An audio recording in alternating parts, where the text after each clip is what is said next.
करायचं आहे, right fund choose करायचं आहे. मग त्यासाठी काय प्रोसेस असेल?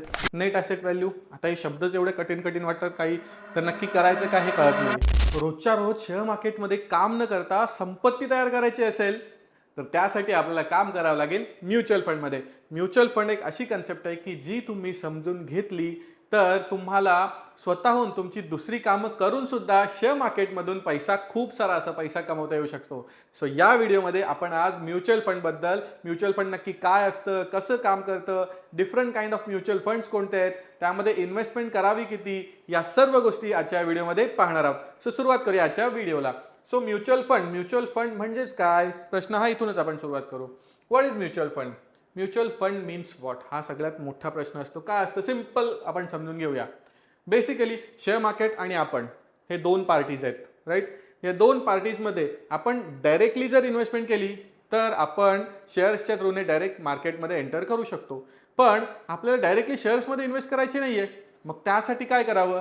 तर त्यासाठी एक थर्ड पार्टी इन्स्टिट्यूशन्स तयार करण्यात आलेले आहेत. त्यांनाच आपण नाव दिलेलं आहे म्युच्युअल फंड्स. मग थर्ड पार्टी काय करणार? आपण त्या थर्ड पार्टीला म्हणजेच म्युच्युअल फंडला आपली अमाऊंट इन्व्हेस्ट करणार आणि ते म्युच्युअल फंड ती अमाऊंट मार्केटमध्ये इन्व्हेस्ट करणार. म्हणजेच आपल्या बिहाफने म्युच्युअल फंड काम करणार. ही एक सिंपल कन्सेप्ट इथे आहे. आपण डायरेक्टली जसं स्टॉकमध्ये इन्व्हेस्ट करतो इथे तसं काम होत नाहीये. त्यामुळे म्युच्युअल फंडमध्ये बेसिकली काय होतं की पूल ऑफ मनी, जे काही म्युच्युअल फंड मॅनेजर असतील ते फंड रेज करतायत इन्व्हेस्टर्सकडून आणि त्या पैशाला ते मार्केटमध्ये डिपॉझिट करतायत, इन्व्हेस्ट करतायत आणि त्याच्या थ्रूने आपल्याला प्रॉफिट जनरेट करून देण्याचा प्रयत्न करत असतात. हे सिंपल कन्सेप्ट या ठिकाणी आपण पाहिली. त्यानंतर मग या म्युच्युअल फंडमध्ये different kind of mutual funds आहेत. मग कोणते कोणते?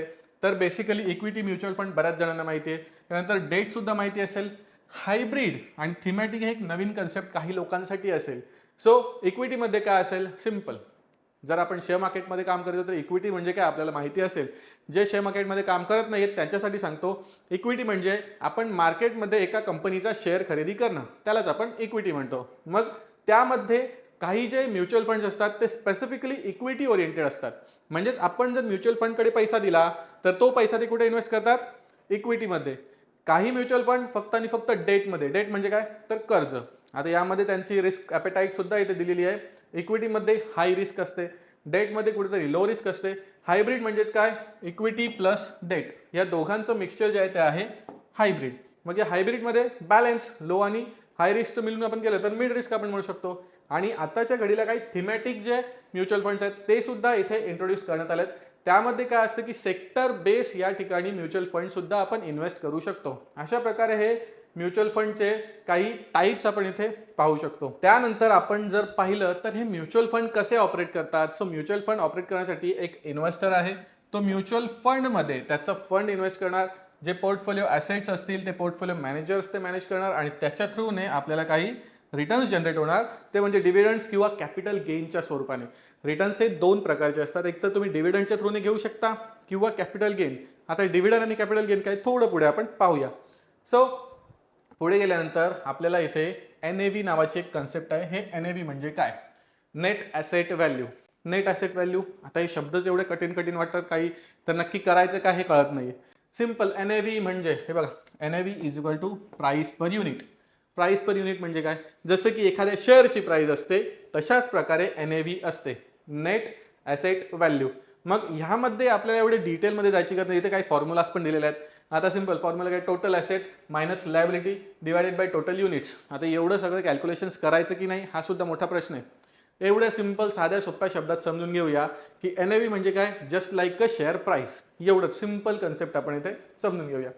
पुढे जाऊन जर आपण पाहिलं तर जे फंडची कॅटेगरी आहे, एक ओपन एंडेड आणि क्लोज एंडेड असे दोन प्रकारचे फंड असतात. मग ह्यामध्ये काय असतं? बेसिकली ओपन एंडेड आणि क्लोज एंडेड. ओपन आणि क्लोजचा शब्दच आपल्याला कळतो. ओपन म्हणजे खुलं, क्लोज बंद. त्यामुळे इथे न्यू फंड ऑर्डर ज्यावेळेस येते त्यावेळेस ते जे त्या ठिकाणी जे बाईंग केलं जातं त्यावेळेस त्याला आपण म्हणतो क्लोज एंडेड फंड. मग ह्या फंडमध्ये काय केलं जातं? तर बेसिकली रिस्क कुठेतरी कमी असते आणि यामध्ये तुम्हाला जे लिमिटेशन्स खूप जास्तीत जास्त असतात. ओपन एंडेडमध्ये कुठल्याही प्रकारचं लिमिटेशन नाही आहे. इथे व्हॉलेटिलिटी जास्त असते, हाय रिस्क असते, या सर्व गोष्टी आहेत. ॲक्च्युली एवढ्या डिटेलमध्ये सुद्धा आपल्याला जायची तेवढी गरज नाही. जस्ट टू नो ही कन्सेप्ट काय असते, त्यामुळे हे जे टर्म्स आहेत हे मी तुमच्यासमोर ठेवले आहेत. त्यानंतर ऑब्जेक्टिव्ह काय? मेजरली आपण जे म्युच्युअल फंडमध्ये इन्व्हेस्ट करतो त्याचा ऑब्जेक्टिव्ह काय? सिंपल, प्रत्येकाचं म्हणणं आहे की मला ग्रोथ पाहिजे, इन्कम पाहिजे, लिक्विडिटी, है ना. जास्तीत जास्त पैसा जर तुम्ही एका ॲसेटमध्ये इन्व्हेस्ट करता, कोणत्या तरी प्रॉपर्टीजमध्ये इन्व्हेस्ट करता, तर त्या ठिकाणी लिक्विडिटी नाही, पण म्युच्युअल फंडमध्ये कुठेतरी आपल्याला लिक्विडिटी मिळते, एक इन्कम सोर्स आपल्याला जनरेट करण्याचं एक इथे काम होतं, त्यानंतर ग्रोथसुद्धा आपल्याला इथे मिळते. मग यामध्ये डायरेक्ट आणि रेग्युलर प्लॅन असे दोन मेजर प्लॅन आपल्याला दिसत आहेत. मग यामध्ये काय होतं? इन्व्हेस्ट वाया एएमसी. आता एएमसी म्हणजे काय? Asset management company. आता ॲसेट मॅनेजमेंट कंपनीच्या थ्रूने डायरेक्टली तुम्ही इन्व्हेस्ट करू शकता आणि इथे तुम्ही एक ॲडवायझर असेल किंवा कोणतं प्लॅटफॉर्म असेल, जसं की आत्ताच्या घडीला मेजॉरिटी ऑफ इन्व्हेस्टर्स हे खास करून रेग्युलर प्लॅननेच जातात, एएमसीच्या थ्रूने खूप कमी लोक जातात. मग ह्यामध्ये काय असतं? तर बेसिकली हा जो एक्सपेन्स रेशिओ आहे, हे एक्सपेन्स रेशिओ पण थोडा आपण पुढे जाऊन पाहूया. एक्सपेन्स रेशिओ सुद्धा इथे कुठेतरी लो असतो आणि इथे हाय असतो. त्यानंतर इथे काय असतं?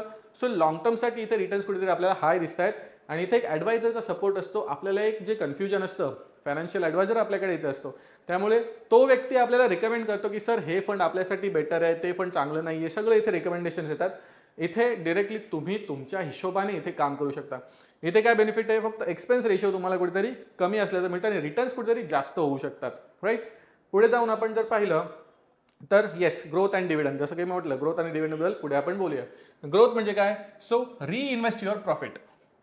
तुमचा जो प्रॉफिट येतो त्याला आपण रिइन्व्हेस्ट करत राहतो, त्याला आपण विड्रॉ करत नाही. आणि डिव्हिडंडमध्ये काय असतं? तर आपण रेग्युलर बेसिसला जे विड्रॉवल असेल ते आपण इथे कंडक्ट करत असतो.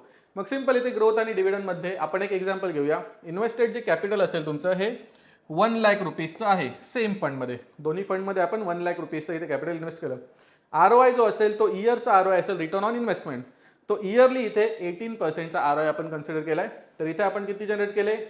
18,000 रुपये इथे पर इयरच्या हिशोबाने आपण 1,00,000 रुपयाला इथे जनरेट करणार. या ठिकाणी आपण प्रत्येक वर्षाला आपण ती अमाऊंट विड्रॉ करणार नाही आहोत. त्यामुळे इयर ऑन इयर जर 10 इयरचं आपण कॅल्क्युलेशन केलं तर सिम्पली 1,80,000 होणार 10 वर्षामध्ये. पण तेच जर आपण रिइन्व्हेस्ट करत राहिलो तर इथे बघा तुमचं जे रिटर्न ऑन इन्व्हेस्टेड आहे 1,00,000 प्लस 4,00,000 म्हणजे 5,00,000 रुपयाचं कॅपिटल तुमचं या ठिकाणी बनलंय.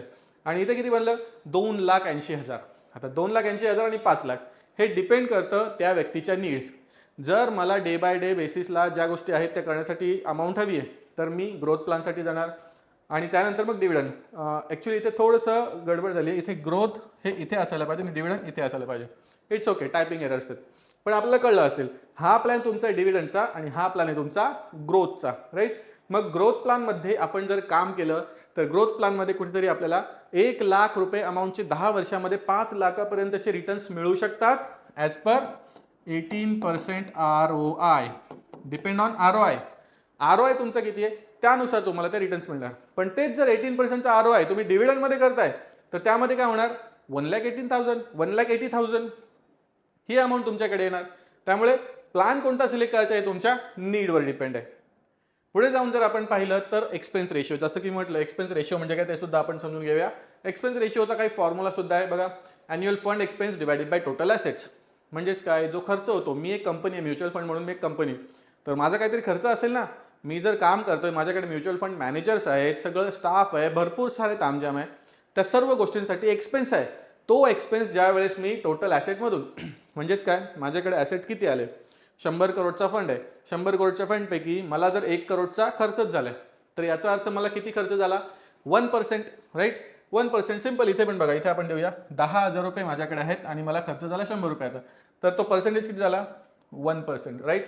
सो 1% एक्सपेन्स रेशिओ हा ओके समजला जातो. 1% पेक्षा एक्सपेन्स रेशिओ जर जास्त असेल तर कुठेतरी मग याचा अर्थ ते म्युच्युअल फंड एक्सपेन्सच्या बाबतीत खूप जास्त खर्च करते. मग लोअर इज बेटर, हे सिंपल आपल्याला पण माहिती आहे. जेवढं कमी खर्च असेल तेवढं आपल्यासाठी नेहमी चांगलं. एक्सपेन्स रेशिओ कधीही कमी असलेला नेहमी चांगला. आता या ठिकाणी इक्विटी, डेट असेल आणि हायब्रिड असेल असे 3 म्युच्युअल फंड्स आहेत. या तिन्ही म्युच्युअल फंड्सचं आपण काही कंपॅरिझन करूया. सो कंपॅरिझनमध्ये तुम्हाला दिसतं की इक्विटीमध्ये आपण जसं पहिलं स्टॉकमध्ये इथे बॉन्ड्स, गव्हर्नमेंट सिक्युरिटीज आणि इथे मिक्स्ड इक्विटी प्लस डेटमध्ये इन्व्हेस्टमेंट होते. इथे रिस्क जी आहे ती हाय आहे, इथे लो आहे, इथे मॉडरेट आहे. ROIच्या बाबतीत, पर्सेंटेजच्या बाबतीत लास्ट 10 इयरचा जो ROI आहे त्या 10 इयरच्या ROI मध्ये कुठेतरी 11 ते 14%, इथे 5 to 7. आता डेट म्हणजे काय? तर कर्ज. सो डेटमध्ये तुम्ही इन्व्हेस्ट करताय तर 5 to 7 to 8%च्या आसपास मॅक्स ROI तुम्ही कन्सिडर करू शकता. हायब्रिडमध्ये जर आपण पाहिलं 8 to 10%च्या हिशोबाने आपल्याला तिथे आहे. नंतर व्होलेटिलिटी. व्हॉलेटिलिटी रिस्क जिथे आहे तिथे व्हॉलेटिलिटी सुद्धा जास्त आहे, रिस्क कमी आहे तर व्हॉलेटिलिटी कमी आहे, इथे सुद्धा रिस्क कमी आहे, एव्हरेज आहे त्यामुळे व्हॉलेटिलिटी मीडियम आहे. त्यानंतर हे जे लॉंग टर्म वेलसाठी कुठेतरी जास्तीत जास्त फायद्याचं ठरतं आणि इथे जास्तीत जास्त कॅपिटल प्रिझर्वेशन होतं.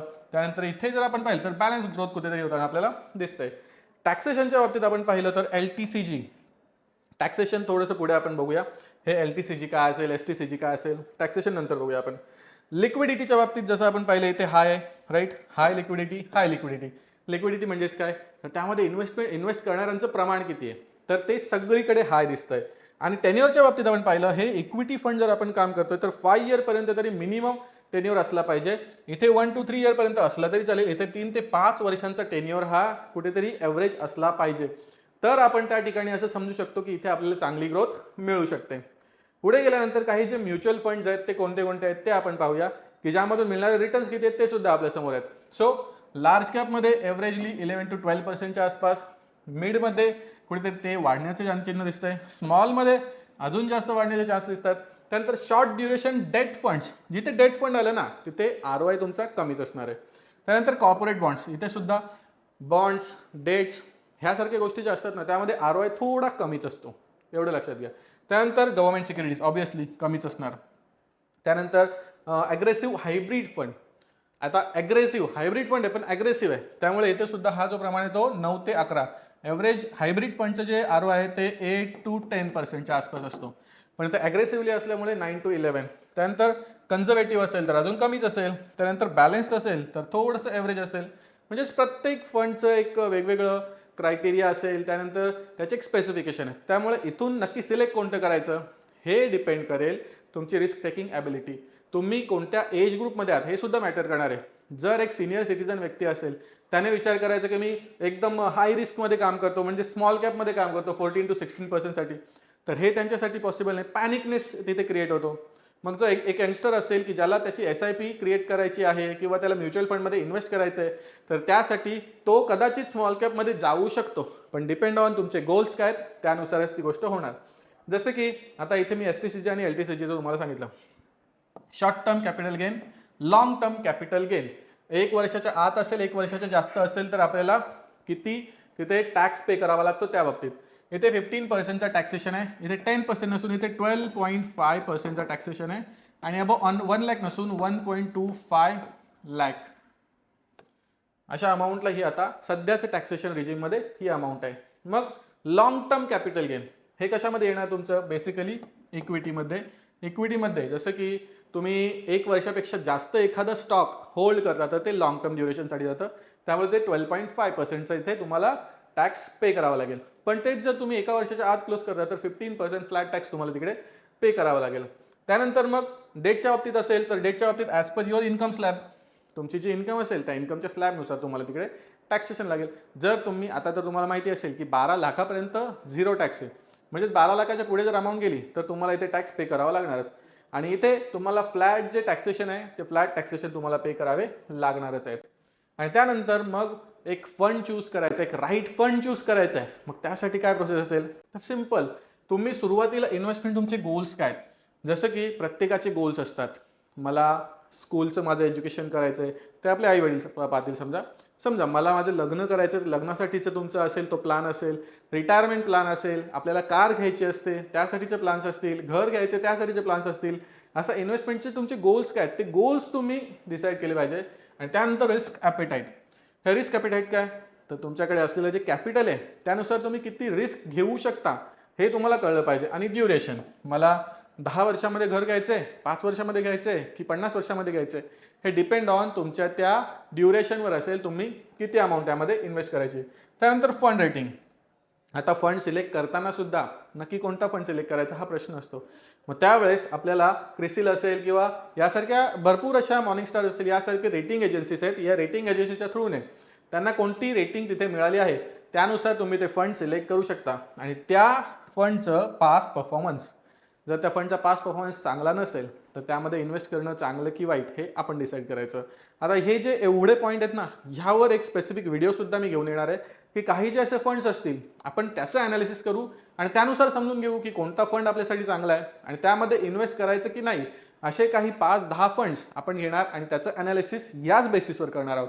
राईट. म्हणजेच काय मला सांगायचं काय की राईट फंड सिलेक्ट करताना तुमचा गोल असला पाहिजे, रिस्क ॲपेटाईट काय आहे ते आपलं कळलं पाहिजे, ड्युरेशन काय असेल, फंड रेटिंग्स काय असेल, त्यानंतर पास्ट परफॉर्मन्स काय असेल, यानुसार त्या फंडला आपण सिलेक्ट केलं पाहिजे.